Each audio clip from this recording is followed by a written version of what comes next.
అందరికీ నమస్తే.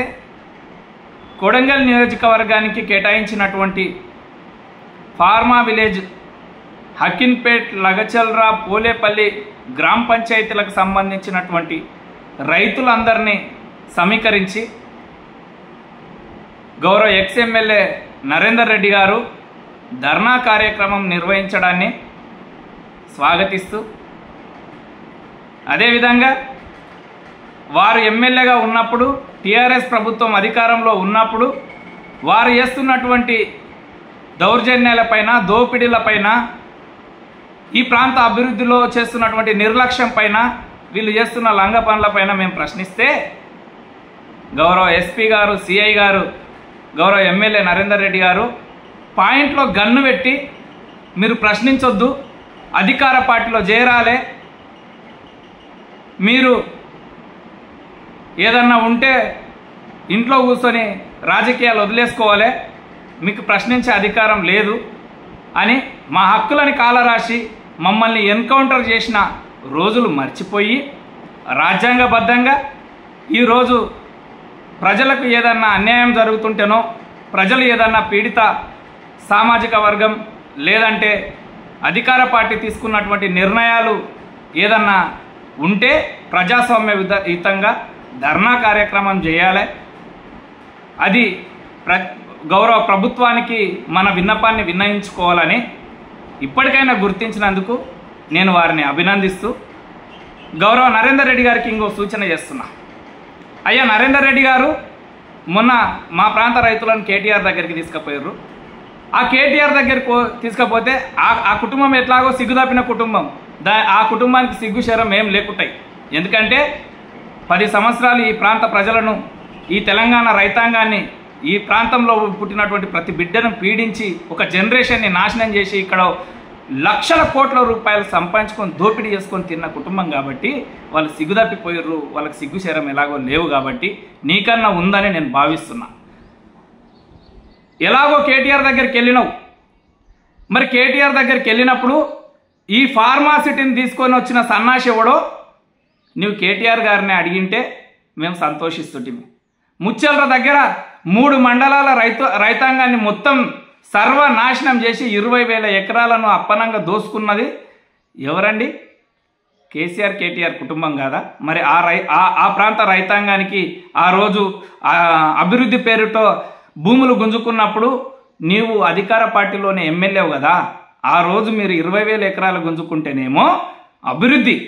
ఈరోజు ఈ ప్రాంతం అభివృద్ధి కోసం, ఈ ప్రాంతంలో పరిశ్రమలు వస్తుంటే మీరు చూసి జీర్ణించుకోలేకుండా మాట్లాడడం సబబు కాదు. నేనేం చెప్తున్నా అంటే, వాడు కేటీఆర్ గారు బ్రోకర్ ఒకడు వచ్చిండు, వచ్చి గౌరవ రాష్ట్ర ముఖ్యమంత్రి వర్యులు, ఈ ప్రాంత బిడ్డ, ఈ ప్రాంతం ఎమ్మెల్యే రేవంత్ రెడ్డి గారి పైన అనుచిత వ్యాఖ్యలు, అమ్మ, ఆలి అనే పదాలతో దూషిస్తూ రాష్ట్ర ముఖ్యమంత్రి గారిని తిట్టడం అనేది ఈ ప్రాంత రైతాంగానికి కూడా నేను సూచన చేస్తున్నా. మన నిరసన తెలుపుదాం. ఈ ప్రాంత బిడ్డగా మేము కూడా సైలెంట్గానే ఉన్నాం. మేము కూడా ఈ ప్రాంత బిడ్డగా మీకు నష్టం జరుగుతుంటే ఖచ్చితంగా మేము చూస్తూ ఊరుకునే పరిస్థితి అయితే లేదు. మేము కూడా గౌరవ ముఖ్యమంత్రి గారితో మాట్లాడి మీకు న్యాయం జరిగే విధంగానే మేము కొట్లాడతాం. కానీ మిమ్మల్ని రెచ్చగొడుతూ గౌరవ ముఖ్యమంత్రి గారిని అనుచిత వ్యాఖ్యలు చేస్తూ ఈ ప్రాంతానికి సంబంధించినటువంటి బిడ్డలను రాజకీయంగా వాడుకుంటూ సర్పంచ్ ఎన్నికలో రాష్ట్రంలో ప్రభుత్వం పైన వ్యతిరేకత పెంచాలనే ఉద్దేశంతో మిమ్మల్ని పావులుగా వాడుకొని తద్వారా ఈ ప్రాంత బిడ్డను ఉద్దేశపూర్వకంగా తిట్టిస్తే ఖచ్చితంగా మేము దీన్ని సహకరించము, దీన్ని మేము ఒప్పుకోము. ఈ ప్రాంత బిడ్డ కూడా మీకు సూచన చేస్తున్నా, దయచేసి మళ్ళీ గౌరవ తిరుపతి రెడ్డి గారిని టార్గెట్ చేస్తూ ఆయనకేం సంబంధం, ఆయన ఎవరు, ఈ ప్రాంతానికి ఎమ్మెల్యేనా, ఇంకోట అని పదే ఆ జనాలతోని తిట్టించే ప్రయత్నం చేస్తున్నాడు. నేనొకటి చెప్పదలుచుకున్న మిత్రునికి, అయ్యా మిత్రమా, గౌరవ తిరుపతి రెడ్డి గారు ఈ ప్రాంతానికి ఎమ్మెల్యే కాదు, మీరు అన్నట్టనే వారి సమస్యలు కూడా వినడానికి ఆయన ప్రతినిధి కూడా కాదు. ఆయన ఈ ప్రాంతంలో ఉన్నటువంటి అధికార పార్టీ నాయకుల యొక్క నాయకుడు. ఈ ప్రాంతంలో ఉన్నటువంటి కార్యకర్తలను నాయకులను సమన్వయం చేస్తూ అధికార పార్టీ తీసుకుంటున్నటువంటి నిర్ణయాలలో ఈ ప్రాంత డెవలప్మెంట్లో కార్యకర్తలను నాయకులను భాగస్వామ్యం చేయడానికి మాత్రమే వారు ఈ ప్రాంతానికి వస్తుంటున్నారు. ఈ ప్రాంత డెవలప్మెంట్ జరగాలి, ఈ ప్రాంత బిడ్డల కష్టాలను తీర్చాలి. గౌరవ ముఖ్యమంత్రి గారు ఈ ప్రాంతానికి వారి సమయం ఇవ్వలేకపోతున్నాడు కాబట్టి మా నాయకుడు, మా కార్యకర్తలు, మా నాయకులను సమన్వయం చేస్తూ అధికార పార్టీ తీసుకుంటున్నటువంటి, రాష్ట్ర ప్రభుత్వం తీసుకుంటున్నటువంటి నిర్ణయాలు, ఆ ప్రభుత్వం తీసుకుంటున్నటువంటి పథకాలను ప్రజలకు చేరవేయాలనే ఉద్దేశంతో మాత్రమే ఈ తిరుపతి రెడ్డి గారి ఈ ప్రాంతంలో వారు యాక్టివ్గా ఉండడం జరుగుతుంది. వారు కాంగ్రెస్ పార్టీ నాయకుల ప్రతినిధి. వారు ఈ ప్రాంత డెవలప్మెంట్ కోసం గత 10 సంవత్సరాలుగా అహర్నిశలు కృషి చేస్తూ మా నాయకుడు అందుబాటులో ఉన్నా లేకున్నా ప్రతి ఒక్క కార్యకర్తను కాపాడుకుంటూ ఈ ప్రాంతంలో వారు తిరుగుతున్నారు. అది కూడా జీర్ణించుకోలేని మీరు వారి క్యారెక్టర్ పైన, వారి కుటుంబం పైన ఉద్దేశపూర్వకంగా టార్గెట్ చేస్తూ కుటుంబ పాలన అనే ముద్ర వేయాలనే దురుద్దేశంతో మాత్రమే మీరు మాట్లాడుతున్నారు. అది ఏమాత్రం తగదు. వారి కుటుంబ పాలన కాదు. మీలాక లక్షల కోట్ల రూపాయలు దోసుకొని తినే కుటుంబం కాదు. వారు వీలైతే 10 రూపాయలు పేదవాడికి సాయం చేసే కుటుంబమే. ఏ పేదవాడి దగ్గర మీరు మీ నాయకుడు దోసుకొని తిన్నట్లు తినే రకం కాదు అనేది ఇంకొకసారి మీ దృష్టికి తీసుకొని వస్తున్నా. నేను ఇంకో విషయం చెప్పదలుచుకున్నా. ఇదే కేటీఆర్ గారు వేలాది ఎకరాల భూములను కాళేశ్వరంలో ముంచిన రోజు నీవు ఎవని సంఖ్య నాకుతున్నావు శంకర్? ఏడదావుకొని ఉన్నావు. రాత్రికి రాత్రే 7 ఊళ్ళ గ్రామాలలోకి వాటర్ వదిలేసి ఆ 7 ఊళ్ళను, ఆ 7 ఊళ్ళ ప్రజలను ఖాళీ చేయించిన రోజులు మర్చిపోయినావా శంకర్? ఆ రోజు అధికార పార్టీ మోచేతి నీళ్లు తాగుతున్నావా? ఆ రోజు మీరు చేస్తే అభివృద్ధి, ఈరోజు మేము చేస్తే అభివృద్ధి కాదా? అదేవిధంగా ఈ ప్రాంతానికి వచ్చినావు. ఈ ప్రాంతానికి వచ్చిన నీవు ఈ ప్రాంతంలో జరుగుతున్నటువంటి అభివృద్ధి పైన కూడా ఒక కన్నేసి పోవాలే కదా.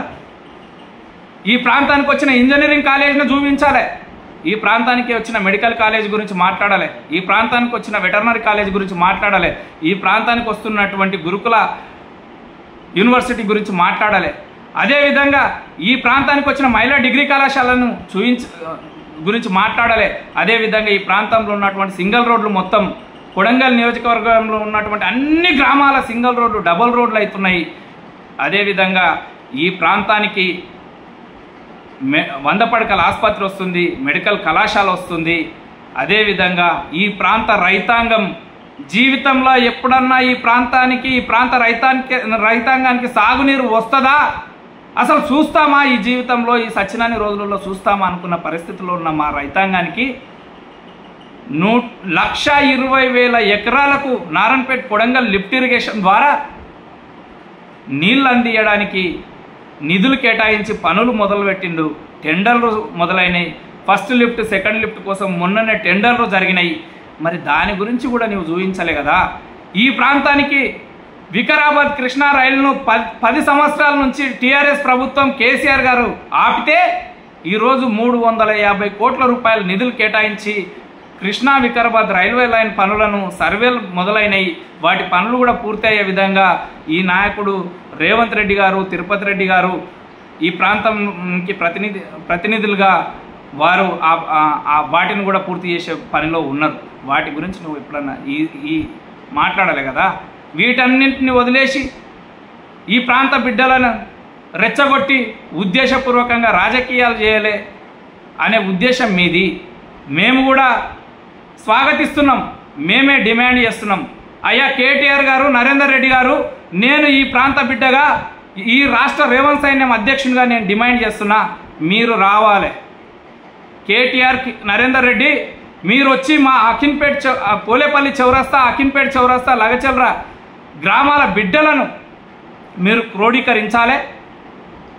నరేందర్ రెడ్డి కేటీఆర్ చచ్చుడో ఈ ఫార్మా విలేజ్ ఆగుడో అనే నినాదంతో మీరు ధర్నా చేయాలి. ఈ ప్రాంత బిడ్డలకు నిజంగానే మీరు రైతు పక్షపాతి అయితే మీరు రాజకీయాలే చేస్తలేదు. మేము సర్పంచ్ ఎన్నికలనే దృష్టిలో పెట్టుకొని ఇక్కడ ఉన్నటువంటి ప్రాంత బిడ్డలను రెచ్చగొట్టి ఒక పార్టీ తీసుకున్న నిర్ణయంగానే ఈ ఉద్యమాన్ని లేకుంటే ఈ రైతులని మీరు క్రోడీకరిస్తలేరని అనుకుంటే మీరు రావాలి, ఇక్కడ ఆమరణ నిరాహార దీక్ష చేయాలి. మీరు నరేందర్ రెడ్డి కేటీఆర్ చచ్చుడో ఈ ఫార్మా విలేజ్ ఆగుడో అనే నినాదంతో మీరు ధర్నా చేయాలని నేను మిమ్మల్ని ఆహ్వానిస్తూ, దయచేసి అనవసరమైనటువంటి కాంట్రవర్సీల్లో మా రైతాంగాన్ని తీసుకుపోయి రాజకీయాలు చేసి ఉద్దేశపూర్వకంగా రేవంత్ రెడ్డి గారినో తిరుపతి రెడ్డి గారినో తిట్టించి మమ్మల్ని రెచ్చగొట్టి మాకే గొడవలు జరిగే విధంగా మీరు చేయొద్దని నేను ఆశిస్తూ, రైతాంగం కూడా ప్రజాస్వామ్యయుతంగా ఏదన్నా ఉంటే మన యొక్క విజ్ఞప్తిని ప్రభుత్వానికి చేరే విధంగా చూడాలి. కానీ మీరు వాళ్ళేదో రాజకీయ స్వార్థం కోసం మిమ్మల్ని రెచ్చగొడితే మీరు ఈ ప్రాంత